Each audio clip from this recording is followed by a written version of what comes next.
Hey, herzlich willkommen zu Joghurt und Reiswaffeln, deinem Podcast für die wirklich wichtigen Fragen im Leben. Was esse ich heute und warum hasse ich mich bloß so sehr? Lass es dir schmecken.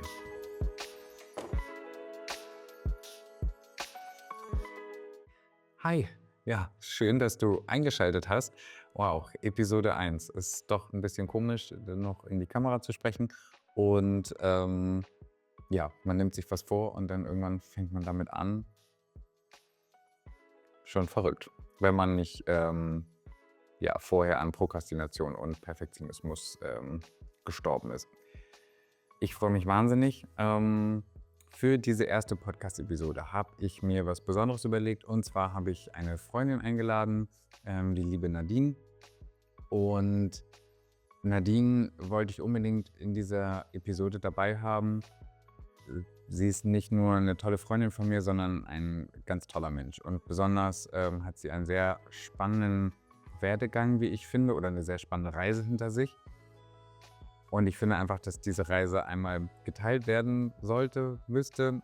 Besonders wenn du vielleicht auch das Gefühl hast, du müsstest schon jetzt doch wissen, was du mit deinem Leben machen willst und welchen Job du machen willst und so weiter. Und vielleicht gibt dir diese Podcast-Episode auch ein bisschen Gefühl dafür, dass man auch rechts, links, hoch, runter gehen kann und am Ende doch irgendwo landet, wo man glücklich ist.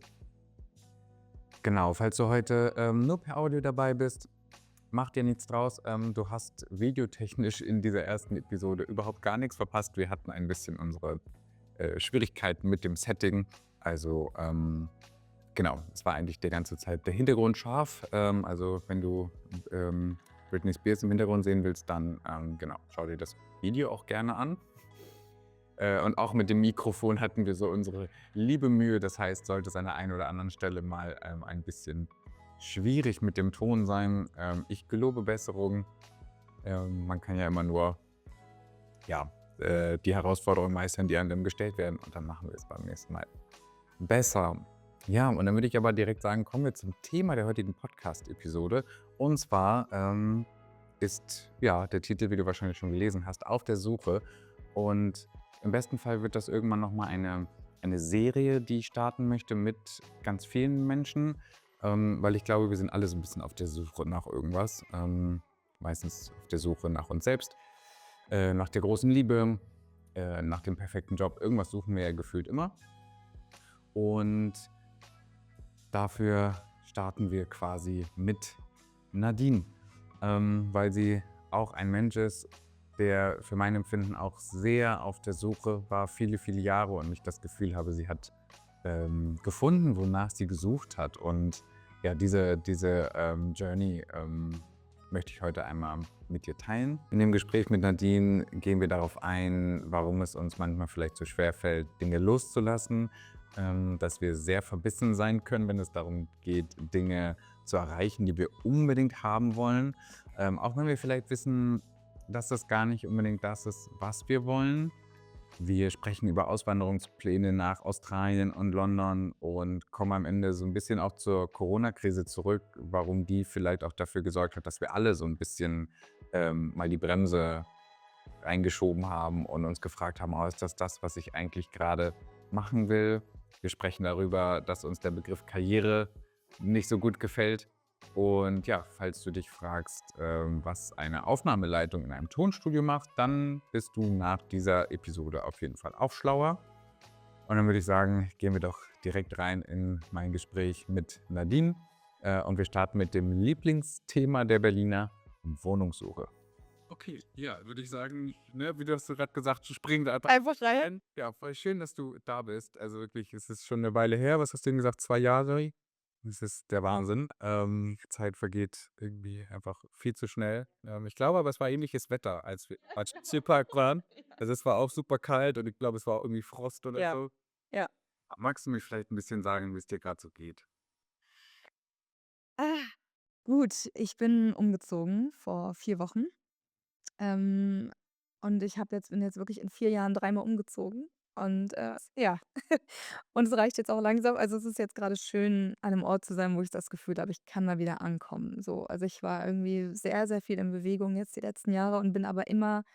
Also, ich habe mit 'ner Freundin zusammen gewohnt Und da dachte ich schon, es wäre sozusagen für länger und dann hat sich das aufgelöst und dann war ich übergangsweise für 'n Jahr in der Wohnung, dann wieder übergangsweise für 4 Monate in der Wohnung. Also, es war immer so, es war alles total im Flow und es war auch alles total fein, wie es war und ich war auch immer total im Vertrauen, dass das Nächste kommt. Aber ich merke so jetzt an 'nem Ort zu sein, wo ich so das Gefühl habe, ich muss nicht in 3 Monaten wieder meine Kisten packen, ist 'n schönes Gefühl so und da bin ich grade. Ja. Das heißt, das ist jetzt erst mal 'ne dauerhafte Sache wieder.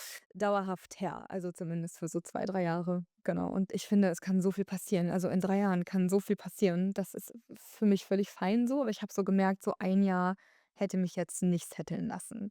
Da ist man immer so 'n bisschen wieder in dem: musste ja in 9 Monaten schon wieder anfangen zu gucken“, so gefühlt. Und, das hatte ich jetzt die letzten Jahre und jetzt merke ich so erst mal wieder so setteln, das ist irgendwie schön. Ja, ganz Das ist eigentlich 'ne perfekte Überleitung, also im wahrsten Sinne des Wortes von der Wohnungssuche zum heutigen Thema, so 'n bisschen der Suche nach sich selbst und, ja, auf a es ist auch irgendwie spannend, weil so 'ne Wohnung oder wie du's grade beschreibst, so 'n Ort, wo man sich wohlfühlt, gehört ja auch irgendwie dazu, ne? voll. So zu seiner Ja. vielleicht Identität oder auch das Umfeld, was man hat. Wache ich morgens auf und sage: „Oh, ist das schön hier?“ Oder habe ich schon das Gefühl, ich bin muss hier bald wieder raus? Ja. Hat das was mit dir gemacht in den letzten Jahren oder sagst du: „Ne, das war eigentlich total fein?“ Also, ich konnte schon, das Schöne war, egal wie kurz ich an einem Ort war, ich konnte da immer landen. Also, ich war jetzt nicht getrieben oder so, das war total schön. Und was auch spannend war, ich war jetzt eben übergangsweise in der Wohnung von 'ner Freundin und die war in 'nem Theaterengagement in Freiburg und ich hatte so ein tiefes Vertrauen, dass ich wusste, wenn das sein soll, dass sie zurückkommt und ich rausgehe, dann wird was Neues kommen. Ich wusste das einfach. Ich habe natürlich schon gesucht. Also, ich habe mich jetzt nicht hingesetzt und gesagt: „Man gebe mir eine Wohnung“, so nicht, ne? Aber ich war nicht irgendwie panisch oder in irgendeinem Druck, sondern ich wusste, das wird passieren. Und literally eine Woche bevor sie zurückgekommen ist, habe ich 'ne Wohnung gefunden und bin da reingezogen. Es war wirklich irre. Das waren 9 Tage oder so. Und es war so smooth, wie diese Wohnung zu mir kam, wie simpel das war. Und, ja, das war total schön. Und ich glaube, das hat auch was damit zu tun, dass ich eben vorher aber trotzdem mir erlaubt habe, anzukommen. Also, obwohl ich wusste, ich bin da nur übergangsweise, habe ich mir immer erlaubt zu sagen: „Okay, ich lande hier trotzdem auf 'ne Art.“ Auch wenn ich ja eben, wie grade beschrieben, da war schon immer so dieses, ich würde gerne mal wissen, ich kann mal längerfristig irgendwo landen, aber wirklich auch wie so diesen Muskel zu trainieren von, man darf auch kurzfristig landen. Das war irgendwie total spannend rauszufinden, so die letzten Jahre auf jeden Fall, ja. Ja, Mhm. das kann ich sehr gut nachvollziehen, muss ich sagen, weil das kann ich gefühlt gar nicht, dieses kurzfristig Landen. Ich bin Ich würde sagen, leider immer noch in so einem State von, wenn ich etwas habe oder etwas mache, von dem ich weiß, es ist nicht auf Dauer, dann möchte ich es eigentlich schon fast nicht. Also, Ja, ich brauche irgendwie fast immer die Sicherheit oder die Vorstellung davon, das könnte für immer sein. Und wenn ich das mhm. Gefühl habe, das kann nicht für immer sein, aus irgendeinem Prinzip schon nicht, dann fällt mir das irgendwie schon schwer, das Mhm. überhaupt zu machen. Selbst wenn man ja sagt, wie du ja sagst, in 3 Jahren oder so, da kann so wahnsinnig viel passieren. Ja, Aber dann dieses Vertrauen oder vielleicht auch diese Ruhe zu haben, zu sagen: „Ja, ich settle jetzt erst mal für diesen kurzen Zeitraum.“ ja, Das finde ich total schön. Vielleicht ist das auch was, was man sehr gut mal für sich mitnehmen kann, weil das Leben verändert sich ja sowieso die ganze Zeit voll. und Ja. man nicht dann eher sagt: „Ach, das, was du planen kannst, ist, dass es nicht planbar ist.“ Also nimm dir Ja. einfach jede Episode in deinem Leben und sag: „Das genieße ich jetzt.“ Ja.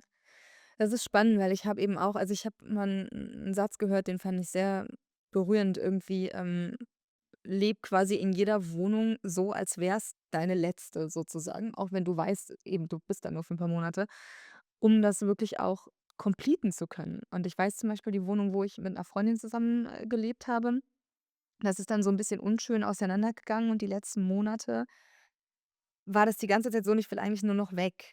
Und es war eigentlich keine richtige Completion von dem Ort, wo wir aber gelebt haben zusammen. Und das war eigentlich schade, weil das hätte das verdient, dass man es irgendwie completet. Und ich finde, das ist eben, ja, was ich einfach mitgenommen habe, so die letzten Jahre wirklich zu gucken, wie sehr kann ich mich einlassen, wie sehr kann ich das completen, wie ich bin und dann auch in das Neue starten, ohne eben zu wissen vielleicht, wie lange. Also, who knows, ne? Das kann ja immer passieren.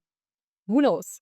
So. Ja. Reicht da für dich quasi einfach du selbst als Mensch oder hast du sogar vielleicht manche persönlichen Gegenstände, die dir so viel bedeuten, dass du sagst, die kommen von Wohnung zu Wohnung mit?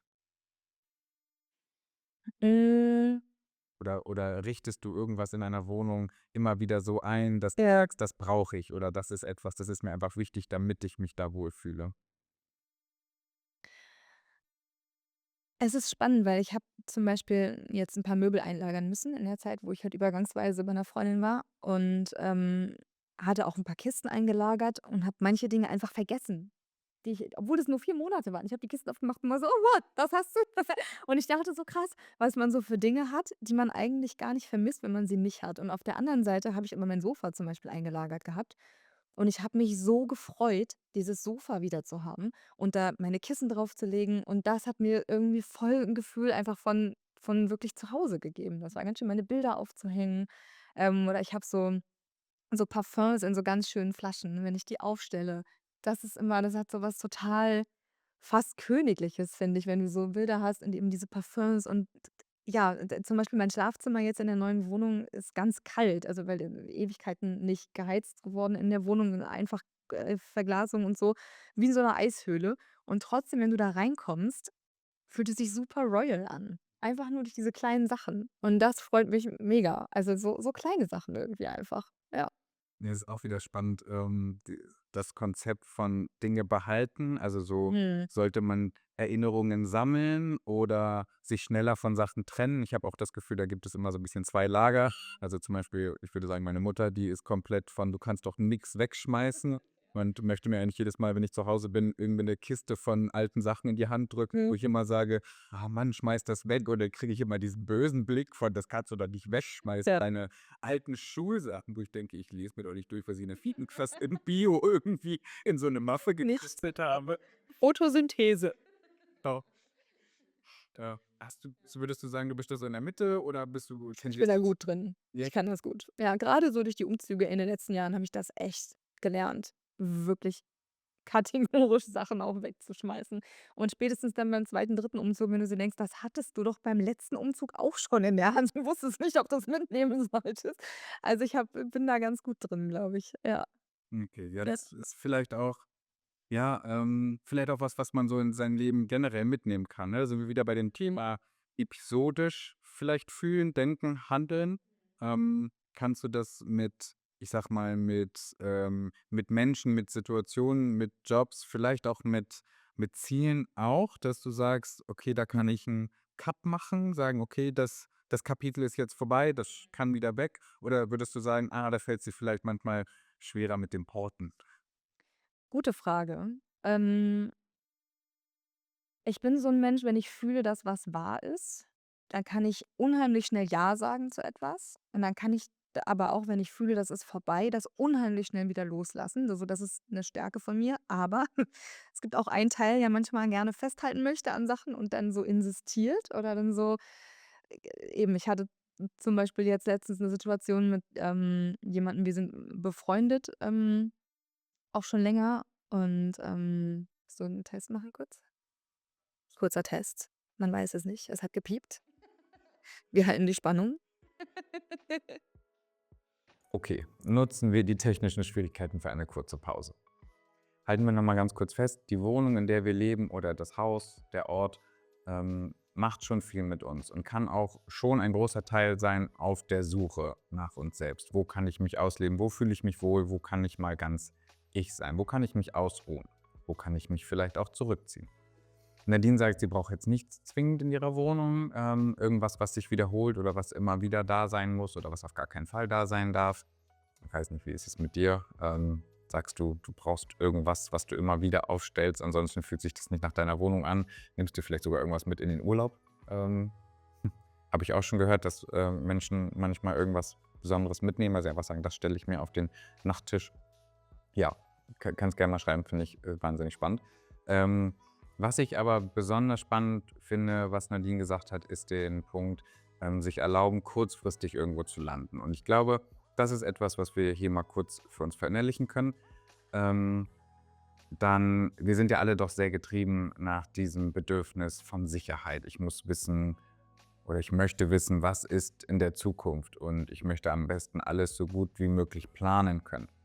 Und trotzdem aber zu sagen: „Hey, ich kann auch glücklich sein, selbst wenn das Ganze hier nicht von Dauer ist oder selbst wenn das nur für einen bestimmten Zeitraum ist“, und sich trotzdem zu sagen: „Ich fühle mich jetzt zu 100% wohl in dem, was jetzt ist“, in dem Fall in diesen paar Monaten in dieser Wohnung, und dann suche ich mir wieder was Neues, oder dann geht das nächste Kapitel los. Das finde ich 'n sehr, sehr schönen Ansatz, den ich persönlich, nicht so gut kann, aber ich finde, den können wir uns doch alle einmal ein bisschen verinnerlichen. Genau. Und dann würde ich sagen, gehen wir direkt wieder rein. So, weiter geht's. Einmal ist das mit dieser Notlösung hier gerade noch so, dass wir alle 10 Minuten einen neuen Track aufnehmen müssen. Okay, alles Und du weißt alles gut. Ich weiß noch, wo ich war. super. Ähm, genau, also 'ne Person, mit der ich, gut befreundet bin und, es war halt oder ich habe gefühlt, da ist mehr im Angebot sozusagen, einfach 'n Schritt weiter zu gehen. Es könnte auch 'ne Beziehung sein.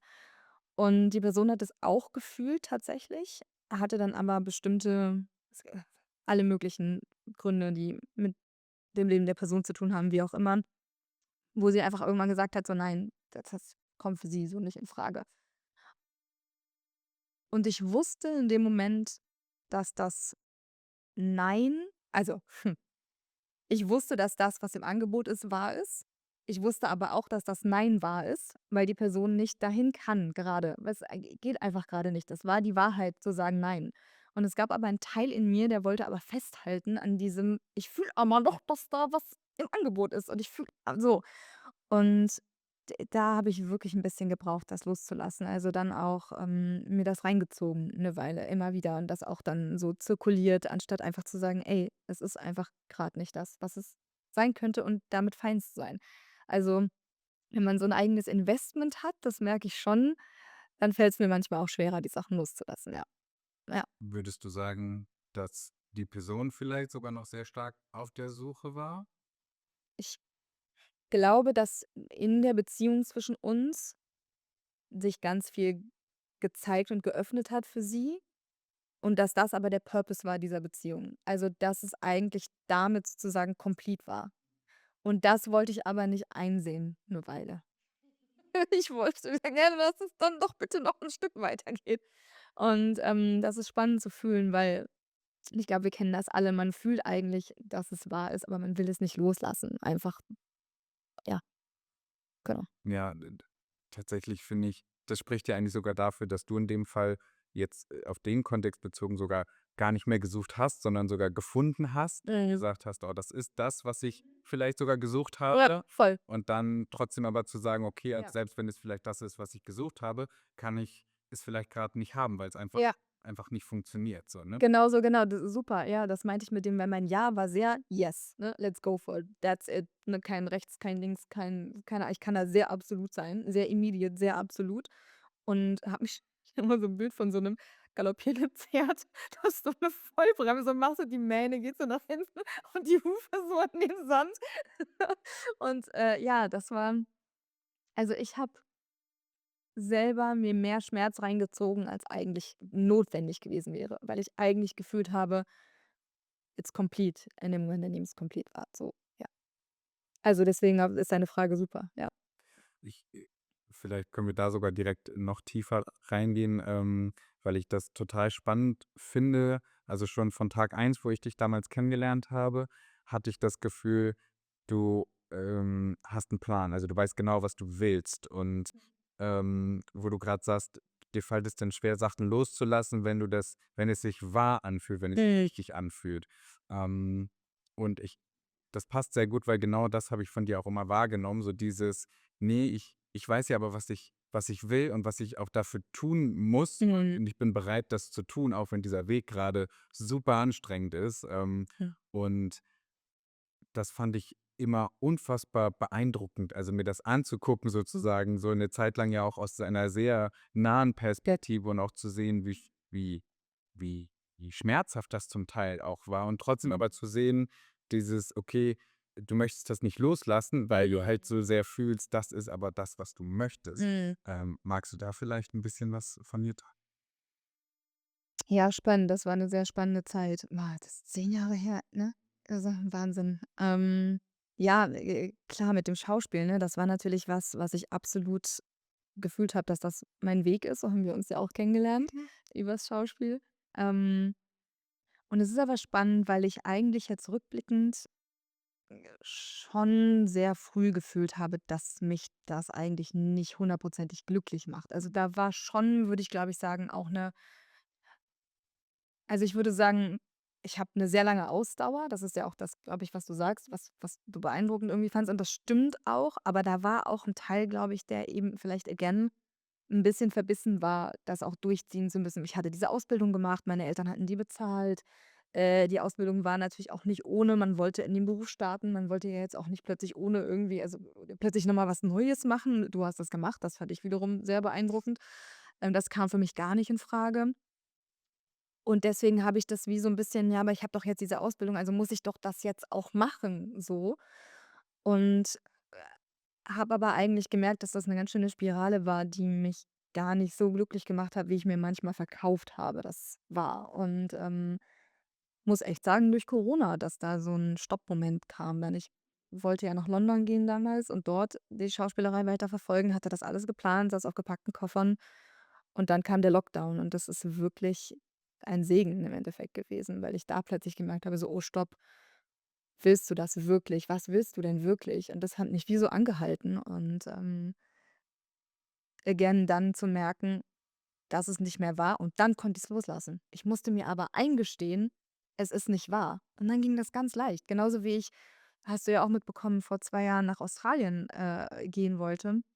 Fast wieder dieselbe Situation. Ich saß quasi auf gepackten Koffern, ich wusste, wo ich hin will, wollte da studieren und irgendwann habe ich gemerkt, das ist überhaupt nicht wahr. Ich so: „Okay, I just let it go“, so. Und das ist total cool eigentlich, über dieses Thema mal zu reden oder so rückblickend sich so anzugucken, wo man so, ja, verbissen war fast. Ja. Und schön aber auch zu fühlen und da kommen wir bestimmt auch gleich wieder hin, ich will dir, das gar nicht vorwegnehmen, aber eben jetzt zu fühlen, wo ich jetzt bin beruflich, dass eben doch alles einen Sinn hatte, dass diese ganze Schauspielausbildung absolut 'n Sinn hatte und dass ich nicht da wäre, wo ich jetzt bin, wenn ich das nicht gehabt hätte. Und das ist wiederum auch total schön zu fühlen. Ja. Also, so ein bisschen zusammenfassend, äh vielleicht ein bisschen verbissen auf der Suche nach sich selbst Ja. oder auf der Suche nach dem, was man meint, was man Ja, zu sein hat oder ja, was man doch sein möchte. Ich würde auch sagen, da spielt ganz viel Ego eine Rolle. Also, ich könnte mir ja, vorstellen, dieses: „Nee, ich will das aber sein“ oder „ich habe jetzt so vielen Leuten auch erzählt oder gezeigt“ oder vielleicht auch mir selber immer wieder gesagt: „Ich will ja, das“ ja, und dann sich vielleicht auch einzugestehen: Okay, vielleicht will ich das ja gar nicht, ja, oder mein Weg auf dieser Suche geht jetzt woanders hin. ja. Das hat wahrscheinlich auch ganz viel mit diesem Loslassen und vielleicht auch ein bisschen das Ziel neu zu justieren, so. Ja, und das ist spannend, was du sagst, weil natürlich, ne, da merkt man auch, wie man gar nicht nur sich selber mit einbezieht in die Überlegung, sondern was alle anderen denken könnten. Und letzten Endes, als ich super klar war mit meiner Entscheidung, hat niemand irgendwas dagegen gesagt. Alle konnten das total fühlen, weil ich so klar war damit und bin aber irgendwie jahrelang damit beschäftigt, was vielleicht irgendjemand denken könnte oder, mein eigenes, Gelaber, was in unserem Kopf irgendwie ist. Und dabei hat es einfach nur eine unglaubliche Stille und Freude gebracht. Jedes Mal, wenn ich mit der Wahrheit gegangen bin, jedes Mal, wenn ich eben, als ich das Schauspiel losgelassen habe, zumindest eben diese Verbissenheit losgelassen habe. Ich bin da ja jetzt wieder, aber ohne das hier. Als ich Australien losgelassen habe, als ich England losgelassen habe, immer wenn ich mit der Wahrheit war es einfach nur eine totale Freude und eine totale Stille. Und ich glaube, das ist, wo wir oft was uns oft so ködern will, was andere denken könnten. Ja, Kennst du auch, ich weiß, dass du das genau. auch kennst. Also, was für 'ne Steilvorlage. Ja. So, wir reden jetzt über dich, ne? Also, ich weiß nicht, wie viel Zeit wir haben. Nein, aber vielleicht auch einfach long story short würde ich in dem Fall mal gehen. Das ist wirklich finde ich auch Wahnsinn, wie viel Gedanken man sich die ganze Ja. Zeit macht. Wie könnte das bei anderen ankommen? Wie wird man von anderen gesehen und man eigentlich dabei total aus den Augen verliert, was man selber eigentlich will, Ja. was einem selber gut tut und dann und man weiß es eigentlich. Also, das ist ja das Witzigste überhaupt, dass man eigentlich weiß, niemand da draußen so richtig, also klar, deine besten Freunde, dein Partner, deine Partnerin, so deine Familie, okay, aber so richtig interessiert sich gar keiner für dein Leben, sondern man interessiert sich halt immer nur für sein eigenes Leben und man denkt aber immer, man wäre dieser Fixpunkt für alles, weil du bist ja auch dein eigener Facebook und das solltest du ja auch sein, weil du kannst ja auch nur dein Leben beeinflussen in der Form. Ja. Und das finde ich aber auch total spannend, dass wenn ich gerade, wenn ich an Social Media denke, denke ich mir das, wie viele Gedanken mache ich mir, bevor ich irgendwas poste? Das dauert Ewigkeiten, bis dieser Text fertig ist. Und dann denke ich mir am Ende, lesen das doch eh nur 4 Leute. Wenn ich Glück habe, sagen noch vielleicht 40 Leute, das gefällt mir, weil das Foto ist ganz süß. Siehst du, das ist doch Burner. Ich finde das sehr charmant, dass wir hier viele. Tägliche Schwierigkeiten haben. Okay, perfekter Zeitpunkt, um noch mal kurz rauszugehen, weil ich glaube, dieses Thema betrifft uns alle. Was andere denken, sich den ganzen Tag Sorgen machen bei jeder Entscheidung, die man trifft. Was könnten andere davon halten, die am Ende meistens gar nichts davon halten oder auch gar nicht darüber nachdenken. Aber deswegen möchte ich ja immer die Frage stellen, was würdest du machen, wenn dich niemand judgen würde? Wenn du hast eine weiße Leinwand und was würdest du tun, wenn du wüsstest, niemand würde dich verurteilen, niemand würde auch nur irgendwas dazu denken? Was wäre das? Na, hast du was? Wenn ja, dann würde ich sagen, geh wir direkt da rein. Würde ich sagen, steigen wir direkt wieder ein. Ja, aber nee, finde ich nämlich genau das, dass ja, man macht sich da so viel Sorgen drum und ich selber kenne das ja auch, also von spannenden Sachen oder von den besten Freunden, da gucke ich mir auch Stories mal länger an und ich so, oh, wo sind die da oder so. Aber bei den meisten ist es doch schon fast so eine Kontrollstörung von, ich will einfach nur, dass meine Stories alle sind und deswegen klicke ich die alle ganz schnell durch. So, und da hat sich vielleicht auch eine Person voll viel Mühe gegeben für diesen Post und noch die Musik rausgesucht und so weiter. Und ich habe 0,3 Sekunden für diesen Post verbracht. Genauso ist es ja mit uns allen. Und Ja. dann finde ich es halt eigentlich so besonders schade, dass wir diese Suche nach uns selbst, nach uns, so abhängig davon Ja. machen, was andere vielleicht denken könnten. Ja. Die auch wiederum eigentlich alle nur sich selber suchen. Das ist ja das Verrückte, ne? Also, ja, Genau. weil Man ja. auch am Ende sich wünschen würden, dass man sich mehr darin unterstützt, was man tut, was man tun Ja. möchte. Und Ja. ja, deswegen ist es auch bei mir gerade diese spannende Phase von irgendwie so viel losgelassen von Sachen, die ich meine, die müssten sein. Und jetzt diesen Weg von, ach, ich nehme jetzt einen Podcast auf, ich mache mich jetzt selbstständig. Und natürlich ist, glaube ich, spreche ich auch so nicht aus dem Nähkästchen so richtig, wenn ich sage, als ich beim Fußballverein war und dann bist du auf einmal Champions League-mäßig unterwegs. Oh mein Gott, war mein Papa stolz. Oh mein Gott, also das konntest du richtig in seine Augen sehen. Und wenn du dann sagst, ja, ich kündige, Doch nicht. so, genau, und übrigens, ich fange jetzt erstmal Teilzeit in einem Fitnessstudio an, um so ein bisschen mich selbst zu sortieren, da kannst du die Enttäuschung schon sehen. Ja. Natürlich ist da ganz viel Support. Also gerade mein Papa, der größte Supporter von allen und meine ganze Familie, Freunde. Aber du siehst halt diese Verwirrung. Ja. So, und das beeinflusst dich am Ende in deiner Emotion so sehr, dass du dann fast wieder vergisst zu meinen, ja, aber es geht dir doch gerade so viel besser. Also ist das nicht das Einzige, was gerade zählt? So, und dass ich zum Beispiel jetzt wieder viel besser schlafen kann, weil ich halt nicht Angst habe, oh Gott, gleich vibriert mein Handy und dann habe ich irgendeine E-Mail, die ich nicht beantwortet habe oder ich habe irgendwas vergessen und die Hölle brennt so, ne? Und dass man das wieder so davon abhängig macht, ja gut, aber vorher, das war so cool und Ja. jetzt bist du so diesen Karriererückschritt gegangen. Ist auch bescheuert, ne? Diese ganzen Bilder, die man hat von Karriere und von so viele Bilder, so viele Ideale. Das war und ja, groteskerweise auch noch mit Schauspiel natürlich dann vor allem auch noch verbunden. Und das war echt spannend, das alles loszulassen und wirklich zu sagen und was ich interessant finde, ist, dass ich ja jetzt in meinem aktuellen Job als Synchronsprecherin und Regisseurin, eher im Background arbeite. Ich bin immer noch mit Schauspiel. Ohne die Schauspielausbildung wäre ich nicht da, wo ich bin, könnte die Sprecher gar nicht so anleiten, könnte nicht selber so vorm Mikro stehen. Aber ich bin nicht das Gesicht, das man sieht, sondern selbst wenn Leute wissen, dass ich irgendwo mitgesprochen habe, erkennen die nicht meine Stimme. Und das ist das schönste Kompliment für mich, weil das bedeutet, dass es verschmilzt mit der Figur, die man sieht. Und das hätte ich nie gedacht und das ist aber so schön zu fühlen, dass es mich so glücklich macht, in diesem Hintergrund jetzt einfach zu sein. Und, das aber gleichzeitig alles beinhaltet, was ich vorher gelernt habe. Also, es ist total schön. Ich finde es auch super schön, dass du das für dich so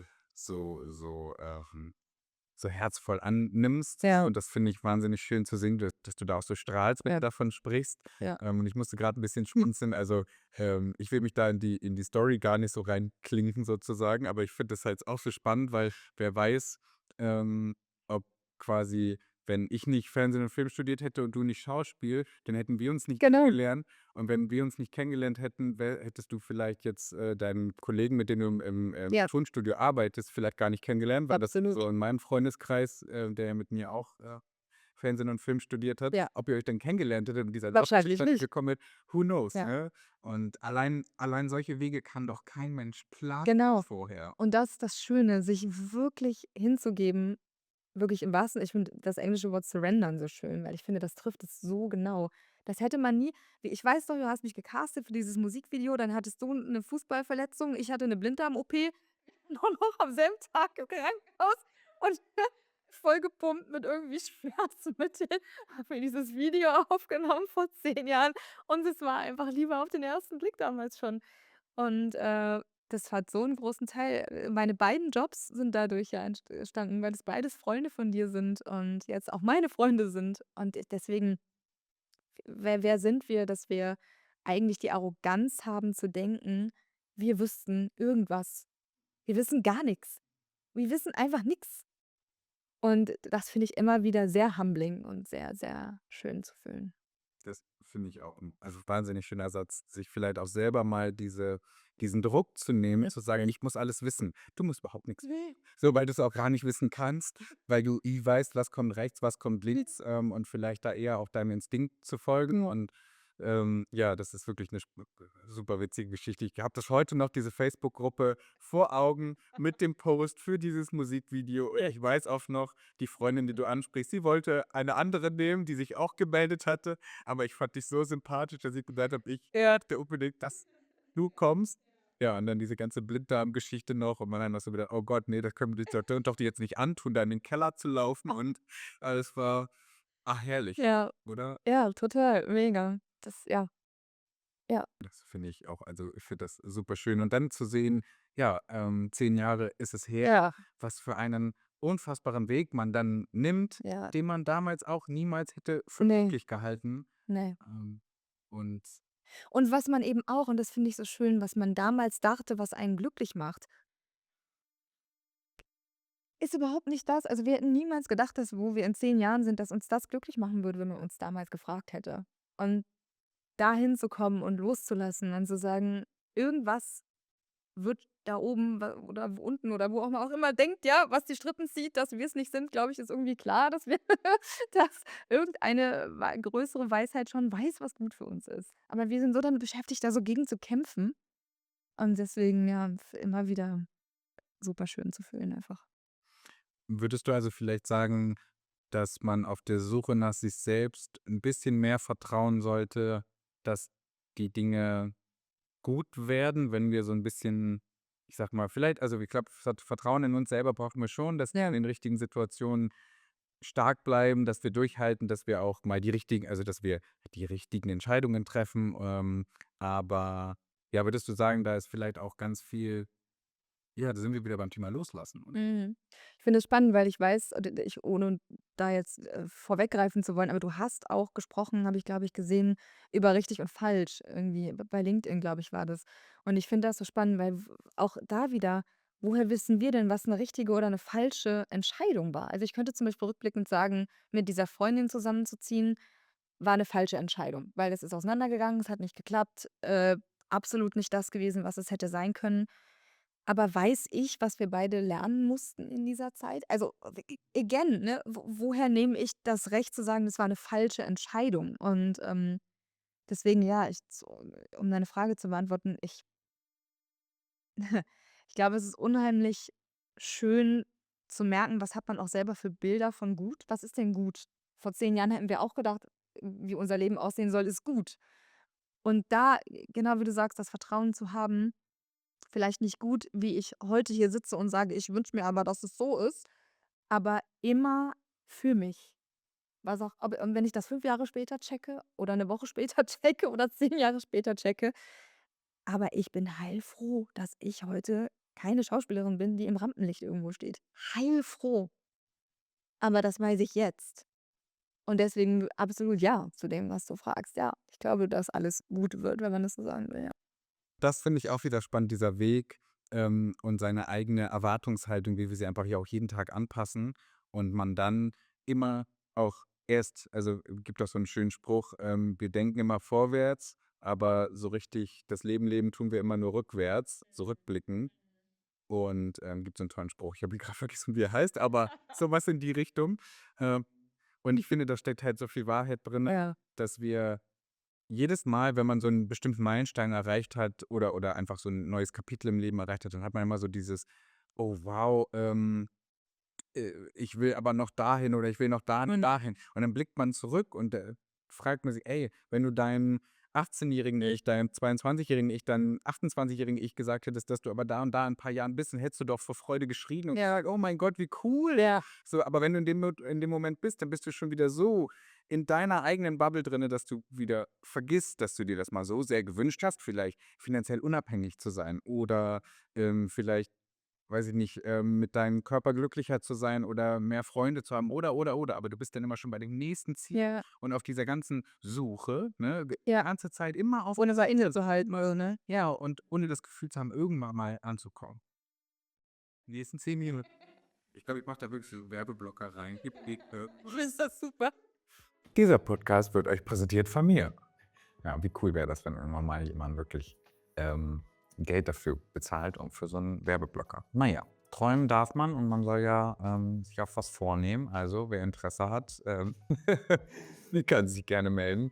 Nein, aber zurück zum Thema. Ich finde, hier steckt halt auch wieder ganz viel drin, weil der aktuelle Forschungsstand ist sich da quasi so einig oder es ist so deutlich, dass wir sehr gut darin sind, die Vergangenheit zu rekonstruieren. Also was ist passiert, warum ist das passiert, welche Entscheidungen haben dazu geführt, dass das Ganze so passiert. Aber wir sind super schlecht darin, die Zukunft vorherzusagen. Also was wird passieren. Und wir glauben aber immer, dass wir das super gut könnten, weil wir die Vergangenheit so gut rekonstruieren können und da ja immer sind, ja, ist doch alles logisch und deswegen wird die Zukunft so und so sein. Was sie dann meistens aber nicht ist. Dann stell dir mal die Frage, hättest du gedacht, dass du in 10 Jahren jetzt hier bist, wo du bist? Oder wenn du nur 5 Jahre zurückguckst, nur 2, nur 1? Ich weiß nicht. Ja, hättest du gedacht, dass dein Leben so verläuft? Weiter geht's. Ja. Nee, aber genau das. Also immer dieses Ziel vor Augen haben und dann irgendwie aber, ja, das ist wieder bei diesem, der Weg ist das Ziel und es ist so ein ausgewaschener Spruch, aber am Ende steckt da irgendwie dann doch so viel Wahrheit drin, ne? Ja. Das finde ich auch wahnsinnig spannend. Magst du da vielleicht, wenn du sagst, jetzt fühlst du dich so wohl mit dem Job, den du quasi jetzt machst. Vielleicht einfach, ich finde es sehr spannend, wenn du noch ein bisschen erzählen machst, wie sowas genau aussieht, weil ich glaube, so viele wissen gar nicht, wie so eine Arbeit überhaupt Ja. aussieht. Also als du mir das die ersten Male gesagt hast, konnte ich mir da auch wenig drunter vorstellen. Ja. Dabei habe ich studiert sozusagen. Ja. Und vielleicht auch, was dir dabei so viel Joy bringt. Mhm. Super gerne. Also meine Arbeit besteht eigentlich aus 2 Prozesse, 2 Zyklen eigentlich sozusagen. Und der erste Zyklus ist immer, dass ich ein Dialogbuch schreibe sozusagen, also das Synchronbuch, mit dem wir dann arbeiten. Das heißt, ich bekomme, wenn es ein englischsprachiger Film ist, das englische Drehbuch oder wenn es ein anderssprachiger Film ist, eine englische Übersetzung oder eine Rohübersetzung, aber auf jeden Fall eine Sprache, die ich verstehe. Und, quasi den Film. Und dann ist meine Aufgabe erstens, entweder zu übersetzen, wenn es noch nicht übersetzt wurde, aber vor allem die Worte so zu konfigurieren, dass sie auf die Lippen passen. Also, dass sie eben man muss dann genau gucken, bei Kino zum Beispiel ist es noch mal drastischer, weil Kino ist sehr groß natürlich. Du hast eine große Leinwand. Man ist sehr nah dran am Geschehen. Das heißt, man versucht wirklich fast zu 100% die Lippenbewegungen zu treffen. Wo geht der Mund auf, wo geht er zu, wo sind Atmer, wo sind Pausen, wo sind Zögerer. Dann muss das natürlich irgendwie erstens inhaltlich stimmen, zweitens auch noch irgendwie grammatikalisch korrekt klingen und vielleicht auch noch ein bisschen schön und nicht einfach muss zur Figur passen, muss zum Hintergrund passen. Wir hatten jetzt einen Film, das war eher ein historischer Film. Da kann ich natürlich nicht mit Joe Digger um die Ecke kommen. Also, das funktioniert einfach nicht, ja. Das heißt, du musst gucken, sind es aristokratische, adelige Menschen, die sprechen anders als Menschen von der Straße zum Beispiel. Und dann ist wirklich meine Arbeit immer wieder, die Worte zu drehen, zu wenden, neue Worte zu finden, teilweise mich ganz zu lösen vom Originalsatz und was völlig anderes zu nehmen, was aber trotzdem eine Vorlage bietet, dass es dann den Inhalt trifft. Und das ist eine sehr, sehr, äh, feine Arbeit, sage ich mal, also auch sehr langwierig. Und das ist immer ein Zyklus und dann gehen wir quasi in die Aufnahmen, dann sind wir im Studio. Und da ist meine Aufgabe als Regisseurin wirklich eigentlich wie am Filmset, die Schauspieler oder die Sprecher da durchzuführen, also durch ihre Rolle zu führen. Also es ist immer ein Sprecher da für eine Rolle. Man steht nie zu zweit vorm Mikro, immer nur alleine. Und ich bin natürlich als diejenige, die das Buch geschrieben hat, die den Film kennt, ich kenne natürlich die Geschichte, ich kenne den Bogen, ich kenne die Story von der Figur. Das heißt, es ist meine Verantwortung, den Sprecher dahin zu führen. Und wenn ich zum Beispiel weiß, am Ende des Films, weiß ich nicht, bringt sich die Figur um, dann muss der Sprecher das am Anfang wissen. Weil das ist natürlich was, was man schon mitnimmt, emotional auch irgendwie. Oder wenn es in der Vergangenheit was gibt, was aber erst am Ende enthüllt wird, sage ich das dem Sprecher trotzdem vorher, damit er das weiß. Und das ist quasi meine Verantwortung, ihn da anzuleiten und eben aufzugucken, was ich eben schon mal angesprochen habe. Meine größte Freude ist, den Schauspieler zu sehen, also die Figur auf dem Bildschirm und nicht zu fühlen, dass die Stimme nicht aus diesem Körper kommt. Weil ich finde, das ist immer das, was einen am meisten raushaut, wenn man Synchronfassungen sieht. Erstens die Lippenbewegungen, das ist das eine, aber oft auch, dass du fühlst, die Stimme passt nicht zum Körper, das kommt nicht daher. Und ich weiß, wenn ich diese Figur sehe und es fühlt sich an, als käme die Stimme aus dem Körper, dann ist der Take, man nennt es Take quasi, ja, so schrittweise, wie man arbeitet, dann ist der abgenommen. Und die Sprecher, die mich jetzt schon ein bisschen länger kennen, die fühlen das auch in meinem Körper. Das ist ganz sweet, wenn wir da mit dem Team arbeiten und die beiden anderen sagen: „Jo“, und die so: „Nadine, du bist noch nicht so happy, ne?“ Ich so: „Ne.“ Und das ist ganz, ganz süß. Die fühlen das dann auch. Die fühlen in meinem Körper, wenn sie wissen, der Take war es jetzt. Und mir macht einfach diese Teamarbeit eine unglaubliche Freude. Da ist nie, klar zicken wir uns auch mal an, aber wenn wir uns anzicken, dann weil wir 'einen anderen Wunsch haben für das, was dem Film am meisten dient, aber nie, weil irgendeiner versucht, so eine Ego-Tour zu fahren. Und das liebe ich so sehr, dieses wirklich gemeinsam an der Figur arbeiten, das zu entwickeln, das ist immer wieder Magie, so, ja. Und das klingt super schön, dass du quasi bei dieser, ja, langen Suche sozusagen bei Magie ange bist. Absolut, ja, Total schön. ja. Würdest du sagen, da hat dir irgendwas besonders geholfen denn auch in den letzten Jahren, da anzukommen vielleicht auch sozusagen, wenn wir so ein bisschen davon sprechen, Ja. mal ankommen? Also, was witzig ist, ich habe ja dann irgendwann diesen Moment gehabt, wo ich Schauspiel losgelassen habe. Und da wusste ich, ich muss erst mal was komplett anderes machen. Also, wirklich erst mal völlig raus aus dieser Bubble. Aber auch mal überhaupt, ich meine, ich war 30, als ich meine erste Festanstellung hatte. Das muss man sich mal vorstellen, wenn man krebselt so rum und man hängt diesem Schauspieltraum hinterher und irgendwann war ich so: „Ey, du bist 30, verdienst kein eigenes Geld, du bist nicht selbstständig.“ Und ich brauchte erst mal was nichts mit der Schauspielbubble zu tun hatte und was mich einfach mal finanziell überhaupt mal hat zetteln lassen. Nämlich was völlig anderes gemacht, fürs Deutsche Osmium-Institut gearbeitet. Was Osmium ist, verrate ich nicht, weil das wird bestimmt irgendwann noch mal Thema in einer dieser schönen Podcast-Folgen sein. Und das war das Beste, was ich machen konnte. Erst mal 2 Jahre komplett raus, mal zu lernen, wie ist das eigentlich, wenn man Geld verdient, wenn man selber seine Miete bezahlen kann, wenn man nicht mehr abhängig ist von den Eltern, vom Amt, von irgendwas. Und dann konnte ich auch wieder aufmachen für das, was dann eben wieder mit Schauspiel zu tun hat. Und ich wusste, dass eben 2 Kollegen dieses Studio gerade bauen oder entwickeln und habe in den allerersten Filmen, weil die wussten, dass ich Sprecherin bin. Und ich habe halt in den allerersten furchtbaren Crap-Filmen mitgesprochen. Und es war irgendwann klar, wenn die immer größer werden, dann werde ich Teil des Teams. Und irgendwann war in mir der Zeitpunkt gekommen, dass ich da angerufen habe und gesagt habe: „Wie sieht es eigentlich aus? Braucht ihr noch jemanden?“ Und sie haben gesagt: „Ja, wir haben eigentlich nur gewartet auf deinen Anruf.“ Und dann ging das so schnell und so smooth und ich konnte alles einbringen, die Arbeit vom Mikrofon, meine Schauspielausbildung, meine Regieerfahrung, aber auch meine Erfahrung als Übersetzerin, meine Fremdsprachenerfahrung, meine Erfahrung im Schreiben, im detaillierten Schreiben, mich mit Sprache auskennen.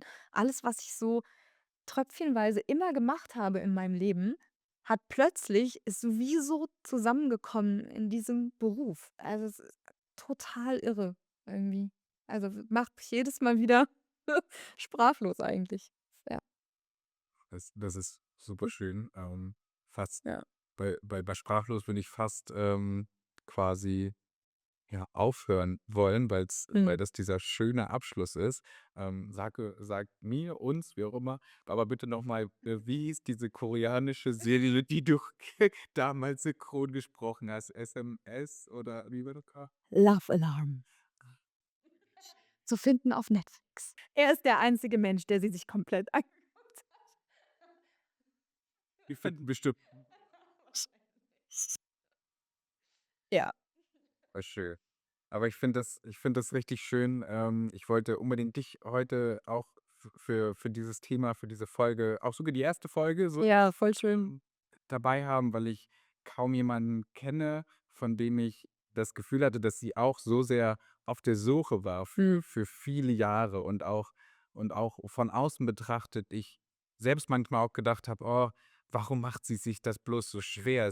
Ja. Sie ist so smart, sie könnte alles und sie leidet quasi mit diesem Traum. Und dann jetzt aber zu sehen, 10 Jahre später, wo du bist, wer du bist, wie Mhm. sehr du strahlst mit dem, was du tust und dass das quasi am Ende das Ergebnis von diesen ganzen ähm, Wegen warst, auf denen du gesucht hast, das finde ich wahnsinnig schön und deswegen finde ich das total schön, ja, dass du heute da warst. Ja, vielen Dank. Voll die Ehre, dein erster Gast zu sein. Und, ja, ich finde, was du gerade anbietest, ist ja auch noch mal wirklich zu sagen, es kann einen niemand dahin schubsen. Wir können uns natürlich Unterstützung holen, aber das wäre da rein und da rausgegangen, wenn du mir das damals gesagt hättest. Und wahrscheinlich hast du es mir auch gesagt, weiß ich nicht, bestimmt. Aber wir müssen da selber hinkommen und, ja. Spannend, dass du Love Alarm, reingebracht hast. Was auf jeden Fall ein tolles Projekt ist, ist der Graf von Monte Cristo. Der läuft gerade im Kino. Also, falls man sich was angucken möchte, würde ich das eher empfehlen als Love Alarm. Aber, ja, vielen Dank, dass ich, da sein durfte. Voll schön.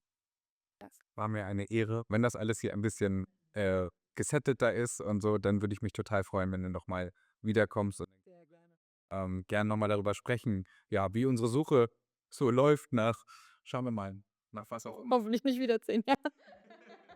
Nein, sehr, sehr, sehr, sehr gerne. Ne, danke dir. Vanessa hat das nicht aufgenommen. So, das war mein Gespräch mit Nadine. Ich hoffe, es hat dir gefallen. Vielen Dank, dass du dir diese erste Podcast-Episode angehört hast bis zum Schluss. Das bedeutet mir wahnsinnig viel und ich weiß, du gehörst zu der engen Crowd, wenn du es so lange durchgehalten hast. Ich freue mich, wenn du dem Podcast vielleicht einen Like geben würdest, gern auch einen Kommentar, gerne teilen. Ich freue mich und ich hoffe, dass dann die nächste Podcast-Episode gar nicht mehr so lange auf sich warten lässt. Bis dahin bleib schön gesund. Ich freue mich aufs nächste Mal. Ciao.